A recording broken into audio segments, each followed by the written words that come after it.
The subject today is inflation. 90% of Americans believe inflation is the #1 problem in the country. Some on the other side have described this as transitory or easily dealt with. I think all the indicators are that it's only going to get worse. Just to give you one tangible example, in my state, 750,000 people in Kentucky depend on natural gas or propane to heat their homes this winter. For many of my constituents, this is a choice, in some cases, between putting food on the table and staying warm. This could not be a more challenging problem confronting America. And as we all now know, this was created by this administration by dumping almost $2 trillion on the economy through the American Rescue Plan, and even liberal economists who actually like what they're trying to pass now, the reckless tax and spending spree, admit that on this issue, it will only make it worse. Well, Americans are at this point of the year having to make some tough decisions, hard decisions for American families. It's whether they can afford to pay to eat or whether they can afford to pay to heat. That's what they're facing this winter. And this is a direct result of the policies of the Biden administration.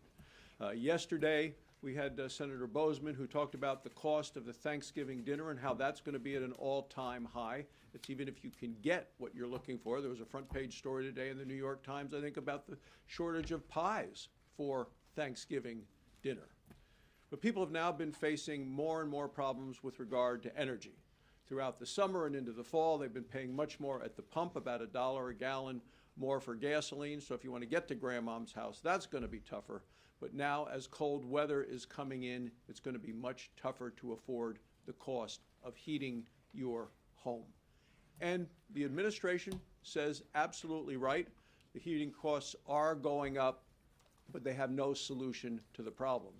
So we have here what you'll pay more this winter to heat your home in terms of propane, heating oil, natural gas. This is if we have an expected increase.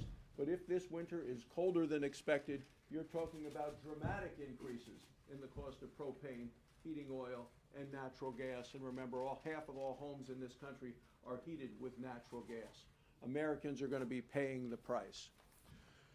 So a television commentator asked and interviewed the Secretary of Energy what she thought she could do about it. She laughed. She said it was a hilarious question. Hilarious. What could she do? What has the president been able to do? Well, he went to Glasgow, Scotland, and he basically begged OPEC Plus, and Plus is Vladimir Putin and Russia, to produce more energy. Mark my words, we are going to see this winter in the Boston Harbor Russian tankers delivering energy to the United States because of the policies of this administration. And what are the administration going to do legislatively? Well, they have this massive tax and spending proposal out there, and it is the Green New Deal with added regulations, added taxes, all the sorts of things that are going to drive up the costs of energy for the American public. The White House seems to think that's okay because the White House press team has said that higher energy costs will drive the demand for renewables. No, it will drive the demand for lower energy costs. That's what people need. That's what modern life demands, affordable energy. As Republicans, we want to make sure that energy, we want to make energy and the cost, we want to make it as clean as we can, as fast as we can. We wanted to do it in ways that don't hurt the American people and don't increase the costs. That's not what we're getting from this administration. They don't understand or accept the concept that we can protect the economy and we can protect the environment without punishing the economy and punishing the American people at the same time. So we're heading into lunch here. People back home in Alaska are just waking up. And if you're waking up in Anchorage, where my son is, the price of gas at the pump is $3.89. That's probably the lowest you're going to find. If you're waking up in Fairbanks, where my sister is, It's about 20 below already, probably just a little bit colder than that, and it's going to be cold all week. If you're waking up in Antioch, you're waking up to the reality that it's not only cold and dark, but that the price that you pay to heat your home with stove oil is $6 a gallon. So this is a reality for Alaskans that they are facing every day when they wake up. And so when we see, as Senator McConnell has mentioned, the impact of inflation on the cost of everything else that becomes part of their life, they're looking forward to Thanksgiving just as we are here, but I'm told that it's about a $300 dinner for a little bit of roast beef or potatoes or onions if you're going to be welcoming your family in Utqiagvik. So that's a pretty tough, happy Thanksgiving. The real problem that we're facing here, and Senator Barrasso has referred to this, our problem is the supply here. And so when you have enacted policies, as this administration is, that only serve to reduce our domestic production, that's a problem. The world is missing its swing producer right now, and that's us. That's the United States. So, of course, we're seeing the prices soaring. The markets have turned from this expectation of abundance to really the fears of scarcity. So there's a few things that we can actually do here. We can actually stop with the bad rhetoric, the bad policy certainly, but let's figure out how we are working to keep our energy affordable. We can do this at the same time that we're working to reduce our emissions. We can be responsible that way. But we know that supply side restrictions don't work. We had a hearing earlier this week in energy. The easy answer is we just take from the Strategic Petroleum Reserve. That's going to solve it. There's no easy, quick fix there. But we know that blocking needed energy infrastructure is not going to be helping us. So, 3 things that we can do. Drop the hostility against American energy producers. Just stop. Don't try to put them out of business because that's not going to help anybody invest in our country. Drop the harmful resource provisions that we see over on the House side in this reconciliation bill. Just get rid of them, delete them. They look like they're actually written by OPEC anyway. Take a look at them. And third, the administration needs to start moving and approving major projects, or at least expressing their support of them. And those of you that know the Alaskan cause know that we talk about the Willow Project up in the National Petroleum Reserve all the time. So you can start there. But we got some work to be doing together, but it starts with the right policies. When it comes to inflation, you don't have to take our words for it. Just look at Larry Summers, look at Steve Ratner, 2 leading Democratic economists who've disagreed with the Federal Reserve when they characterized inflation as transitory. And now even the Biden administration is realizing they don't know how long this surge in prices is going to last. I think it's 2 things. One is, we worked together on a bipartisan basis to deal with the COVID-19 crisis, and we did everything we could to protect the public health and throw an economic lifeline to people whose jobs who lost their jobs or needed some help to getting through the COVID-19 crisis. But now our Democratic colleagues are using this as an excuse to spend trillions and trillions more dollars that we don't have, literally throwing gas on the inflation fire and causing gas prices, for example, home heating prices go up 54% this year compared to last year. We also know, as you heard from Senator Barrasso and Senator Murkowski, and will no doubt from others, is that this is a result of bad policies, really targeting our fossil fuel companies, our oil and gas companies in Texas and elsewhere, and then coincidentally, or not so coincidentally, calling on Vladimir Putin and OPEC to provide the oil which is necessary to refine into gasoline to provide more supply to bring the prices down. So this is a combination of bad policies when it comes to energy and pouring gas on the fire, so to speak, of inflation and making everyday commodities like the things you buy at the grocery store less affordable and making it harder and harder on people on fixed income, seniors and others who have nowhere else to turn but to pay these higher and higher prices. Senator Sullivan. Thank you, John. Well, not only is this bad policy, but I think the key issue here, and we'd love it respectfully if you guys can ask the White House again, this is purposeful policy. This is purposeful policy. The White House isn't a bunch of dummies. They are purposely driving up prices on Americans for energy. How do we know that?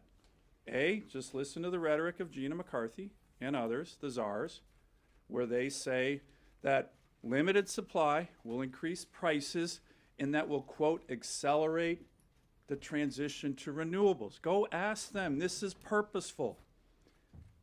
The second reason we know it's purposeful is just look at the policies. When you limit production of American energy, when you go to kill energy infrastructure like pipelines, when you go and strong-arm the financial institutions of this country, which they're doing, saying don't invest in American energy. Oh, by the way, definitely don't invest in American energy in the Arctic, which is called Alaska. This is the result.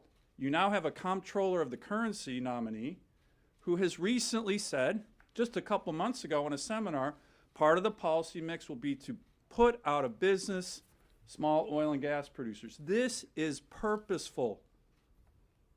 And it would be great if you guys could just blatantly ask the White House, are you trying to drive up energy prices on the backs of hardworking Americans? The answer is yes. Listen to the rhetoric, look at their actions, and they're very successful. And they're harming working class families. Here's the final point. This administration is so out of touch with those families. You had the White House Chief of Staff recently tweet out saying high energy prices, inflation is a, quote, high-class problem. What the heck does that mean? The White House press secretary on these issues is starting to look like Baghdad Bob. Some of you might remember him during the first Gulf War. These issues are exploding all around the White House, and they just ignore them, like there's nothing happening to working families. You know, the Secretary of Energy has talked about releasing the Strategic Petroleum Reserve. We have a much better idea. There's something in Alaska called the National Petroleum Reserve of Alaska. Tap that. That's what Congress intended it for. And some of you were here 2 weeks ago when we laid out a common sense, all of the above energy plan that can actually reduce emissions, but play to our strengths, which is abundance in export technology in clean burning American natural gas all over the world. That would reduce global emissions while expanding job opportunities, helping our foreign policy. That's the route we need to go, not crushing American energy and hurting working families. Well, we're obviously going to repeat ourselves some, but let's repeat Senator Sullivan's point one time. The White House energy policies are working. What's happening at energy cost at the gas pump or in your home heating is exactly what these policies would be designed to produce. There's no other way to describe it. There's no other way to explain it. You know, people for several weeks now have been dealing with the shock of what happens at the gas pump, where every time you go fill your car up with gas, you wonder if you're going to set your own personal high that day. Is this going to be more than I've ever paid for gas before in my life? There's nowhere in America where if you fill up a Ford F-150 pickup, it doesn't cost $70. And there are a number of places in Missouri where you fill up that same pickup, it costs $100. You know, where I live, a lot of people drive 30 and 40 miles to work one way every day. And when you're putting $70 or $75 in your truck every few days to make that happen, suddenly the money that you thought you were going to have, you don't have anymore. And then the heating prices, you see what has happened already, and what we expect is what everybody says will happen if there's a colder winter. But the first column is if the winter is just like last winter. You know, I've lived in a house in the 70s where we actually decided which rooms of the house can't we afford to heat this winter? We shut the door, we rolled up a rug, a throw rug, and put it at the bottom of the door, and that door didn't get opened the rest of the winter unless you had to go in that cold room to get something that you'd forgotten was left in there that you had to have. I've lived in that house, and people are seeing these things happen. The White House today, I heard on the radio driving in, has announced that they're going to take American Rescue Plan money and give it to families to pay for their help pay for their heating bills. This is not a COVID-19 issue. This is their energy policy issue. The American Rescue Plan wasn't designed to save the country from the Biden administration. It was designed to save the country from COVID. So on day one of the Biden administration, they started rolling out their plan for American energy to be able to raise prices for American consumers to drive people towards other energy sources that they've pre-selected. Day one, they announced they're going to stop the Keystone Pipeline, which is not just Canadian oil coming in, it's also coming in from Montana. They're going to stop leasing of federal lands, and they aggressively started doing the work behind the scenes to shut down the access to capital to anyone who wanted to be able to loan or give money to any entity that wants to expand pipelines. They put out the threat immediately about any permits, any regulatory help to be able to do anything with pipelines or expand anything with fossil fuels. John Kerry has recently announced that we're going to be done with coal by 2030, which may be a shock to a lot of folks that actually have coal-fired plants that are extended out for their life and amortization for the next 30, 40 years, that the administration is intentionally looking to be able to end that in 9 years. But it's not stopped with just raising the prices on the United States and on American citizens. Now they're trying to deal with the political consequences of what's going on. And so in a horrible foreign policy conversation, now Biden is talking about cutting off any kind of export of natural gas to any of our other countries. What will occur with that? They'll go to Russia to be able to get that natural gas, not to the United States, increasing dependence in Europe for Russia, which is a terrible geopolitical decision again, and it will put out the immediate threat that the Americans can't be trusted for energy policy, so don't trust them long term. The effect of that is raising the prices over there. It will continue to be able to hurt American producers that are here, and will continue to be able to kill American jobs and increase Russian jobs again, as this administration seems to be dead set in doing whatever it can to help the Russian economy with their pipelines and with their contracts in Europe, but hurting American producers at the same time. This is crushing the American economy in many ways, and it's crushing the American consumer. But it is absolutely by design to try to force people into using solar, wind, other things that are unreliable. Unless you think that this is just ended and it's just the White House, just today in the Energy and Natural Resources hearing today, there were multiple bills that were brought up for a vote that passed on a partisan vote today to continue to disallow the expansion of oil and gas leasing and new properties today. And though the conversation was, shouldn't we think about, at some point how we're going to deal with American energy, they just passed them right on and continued to be able to vote here today to be able to knock out American energy production on federal land still. This will be an issue. And as Americans pay more in Oklahoma for heating their homes this summer and this winter, as they pay for all that hot water tank and everything else, as they pay for their gas in their truck and their vehicle, this is a big issue for a lot of folks. And as they try to talk about the Strategic Petroleum Reserve and releasing that for a few weeks to lower price, that is about short-term political gain, not actually helping the consumer long-term and American jobs. Yesterday, we were here talking about the impact of inflation on food prices that you're seeing across the country. Today, the focus is on energy, but it's all intertwined. We're seeing this, across the economy, all goods and all services, and that's impacting everybody on a daily basis, no matter what they're doing. And, we've given you some of the statistics, like, for example, in my state, average price of a gallon of gas has gone from just over $2 to now well over $3. Natural gas prices have almost tripled since the beginning of the year. And so we're seeing it across the board. And that is a tax on every single American every single day that they're paying. That's the reality. And it is the policies of this administration that's causing it. You can't come in on day one and start shutting down pipelines or setting up a moratorium on leasing on federal lands and federal waters, and taking those kind of steps of increasing regulation and making it more difficult to produce energy here at home. You can't do those things and not drive up energy prices. And that's exactly what this administration is doing. And then amazingly, they take the sanctions off Nord Stream 2 and allow Russia to bring natural gas into Europe, and turn around and ask our adversaries, countries like Russia and the countries at OPEC, to produce more oil while you're trying to suppress that energy production here in our country. I mean, it absolutely defies common sense. And of course, now what the administration and our colleagues across the aisle in Congress are working on is a big tax and spend plan that will add to this inflation problem. Think about it. More tax, more spend, more regulation is going to just drive inflation even further. And so they're saying, well, look, with this tax and spend bill, gee, nobody that makes less than $400,000 is going to have to pay more tax. It's just the people that make more than $400,000 are going to have to pay more tax. Well, the fact is, inflation is a tax on every American every single day in every product they buy. And who does it hit the hardest? The people with low income. It hits them the hardest. That's the wrong policy. It's the wrong approach. We need to go back to empowering the people that produce energy in this country. They do it better than anyone in the world, and they do it with the best environmental stewardship.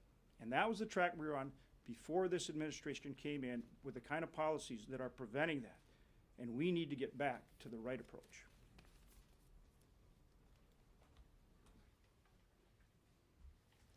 I hope the White House is listening today. Inflation is no laughing matter. Rising energy prices, Madam Secretary, is no laughing matter. Rising energy prices create social inequities. They are a social injustice, and they're certainly not a laughing matter. I want to bring this home and talk about propane just for a second. Rural America is powered on propane. It's what we use to heat our homes, to heat our water, to cook our food on.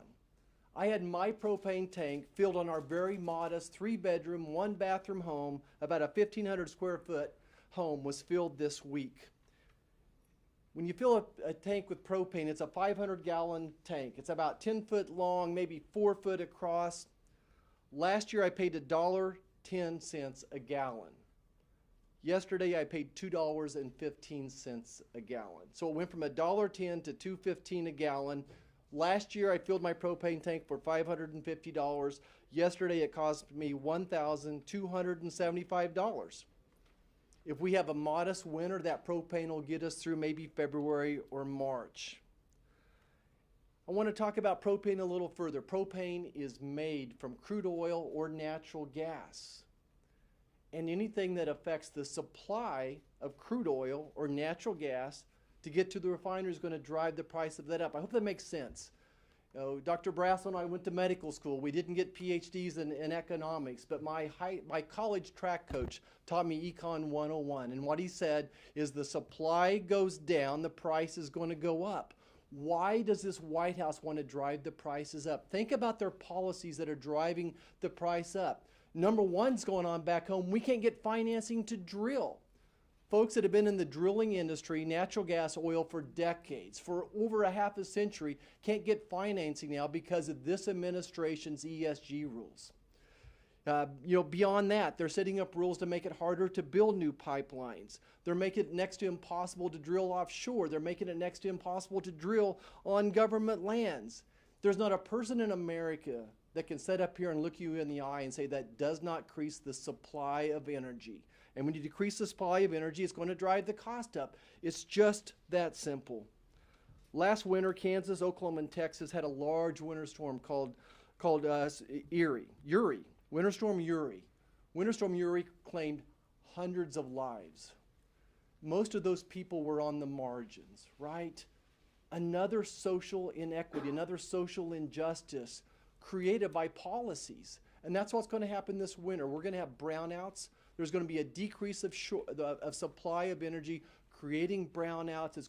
People are going to die. Thousands of people will die this winter because of this White House's energy policies. That's a social injustice. It's social inequity. Madam Secretary, rising energy prices are not a laughing matter.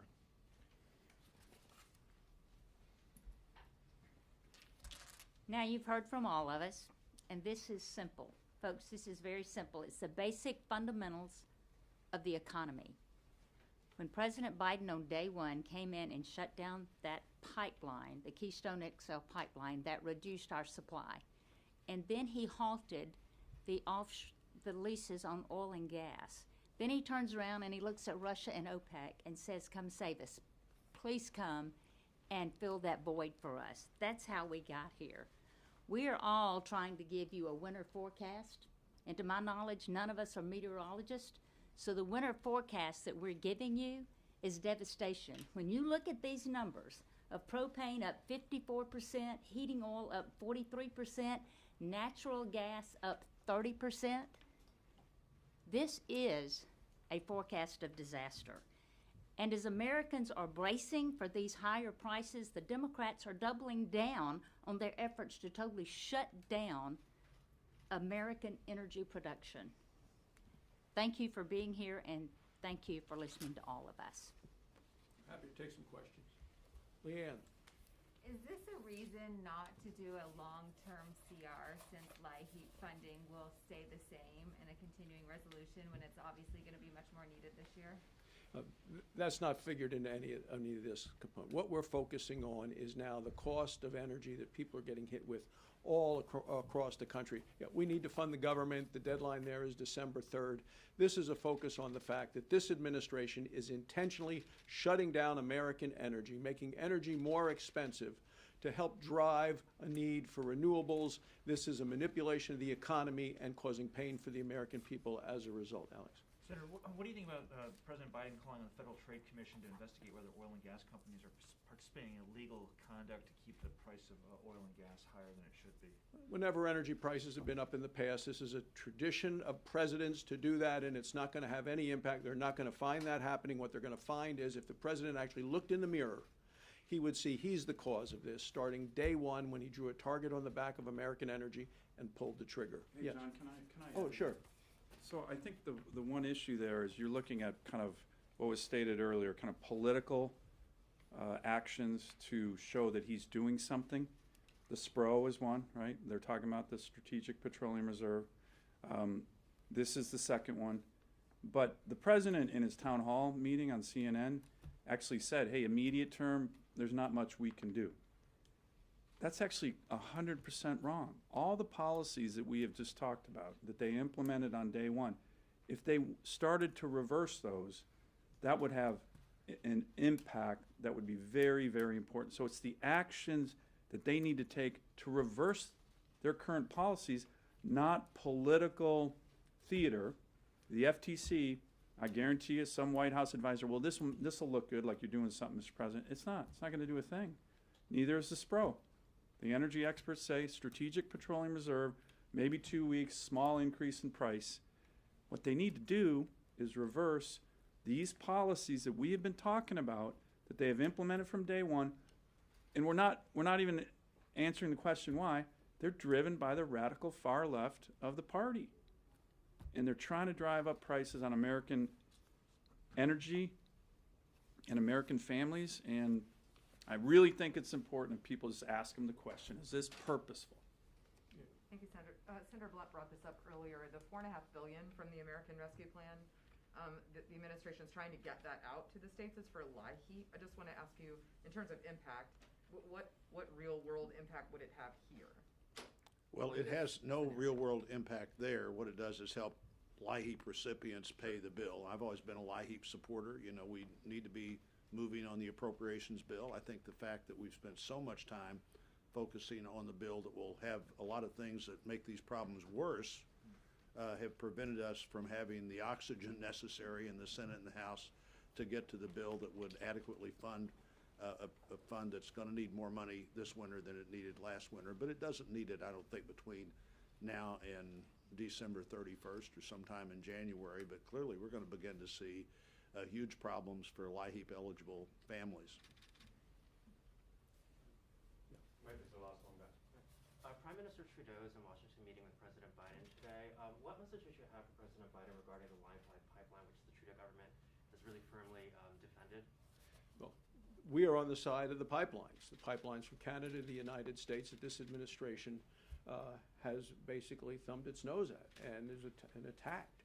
So we're supporting what the Canadian folks want to do, and it's an energy that we need. And I did see that, at least was reported this morning, that the president was not going to engage the press or even talk to the American people about what was a result of that discussion with the prime minister. Can I add to Yeah, that, go ahead. John? Yeah. So 55% of the propane that Michigan uses comes through that pipeline. It is the lifeblood for rural Michiganders, right? And we all want to leave this world cleaner, healthier, safer than we found it. That pipeline was a very special pipeline. It's triple thickness. They're able to go in there I envision like doing a colonoscopy and examine the integrity of that pipeline. I think they need to do everything possible to make sure that that pipeline is intact, that it's very functional, that it's safe. They're doing so many things in the pipeline industry now to make them even safer, with probably 95% less leakage than ever before. It's a crime shame what it's going to do to impact those people in rural Michigan. Thank you. Thank you. They left me. Lane Stevens. It's actually a good question. It's actually a good question. Yeah, high five. I mean, I don't want to sound surprised. You have to, absolutely, you have to talk to the deans. Why are we so far away from a deal? And that's so important to them.